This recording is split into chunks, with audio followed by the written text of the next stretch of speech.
निपेंद्र मिश्रा जायजा ले रहे हैं इस वक्त। ये बड़ी खबर है, दरअसल मंदिर निर्माण समिति के अध्यक्ष हैं निपेंद्र मिश्रा और बड़ी खबर आ रही है कि वो जायजा ले रहे हैं किस तरीके से पूरा राम जन्मभूमि में इस वक्त तैयारियां हैं, निर्माण कहां तक पहुंचा है। राम जन्मभूमि तीर्थ क्षेत्र का इस वक्त निपेंद्र मिश्रा जायजा ले रहे हैं, तैयारियों का भी जायजा निपेंद्र मिश्रा द्वारा लिया जा रहा है। ये इस वक्त की बड़ी खबर अपने दर्शकों को हम बता रहे हैं कि तैयारियों का जायजा निपेंद्र मिश्र द्वारा लिया जा रहा है।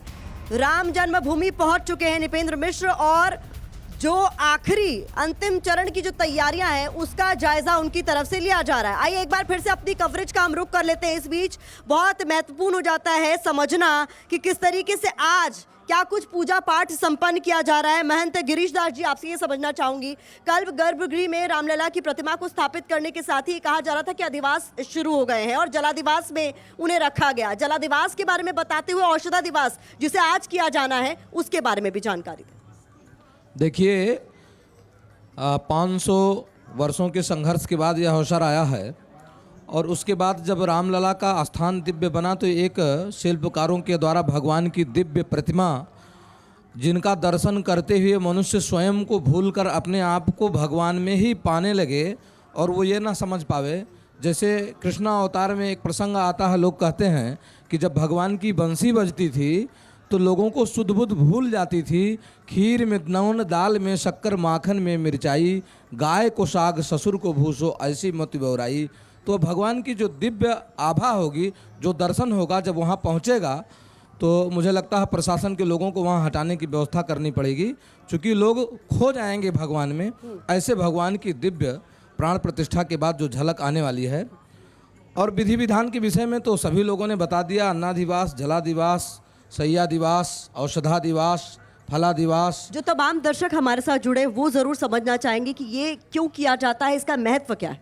इन सब को भगवान का इसका अधिवास, इसमें प्रवेश कराया जाता है, इसी में उनको रखा जाता है। जिस दिन जलाधिवास होता है उस दिन भगवान पूरी तरह जल में ही रहते हैं।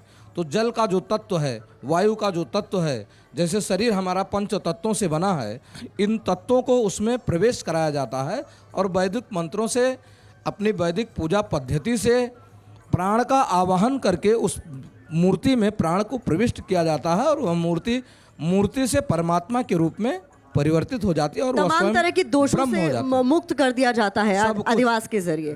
जी दिनेश आचार्य जी, अब बहुत सारे लोग यहाँ पर भी मौजूद हैं और बहुत सारे लोग आपको सुन रहे हैं TV9 भारतवर्ष के माध्यम से, तो कुछ गुनगुना दीजिए आप, राम की भक्ति में हम सब लीन हो जाएं। बिल्कुल, साथ दीजिएगा।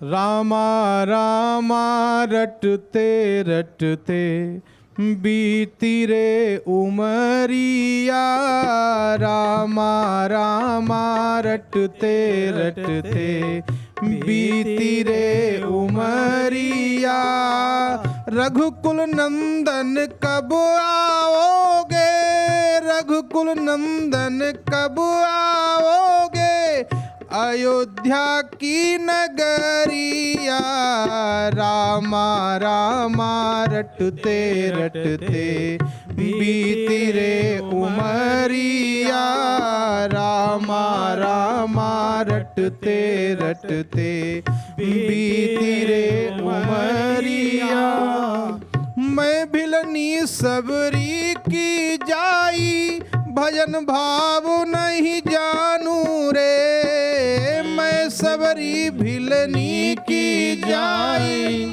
भजन भाव नहीं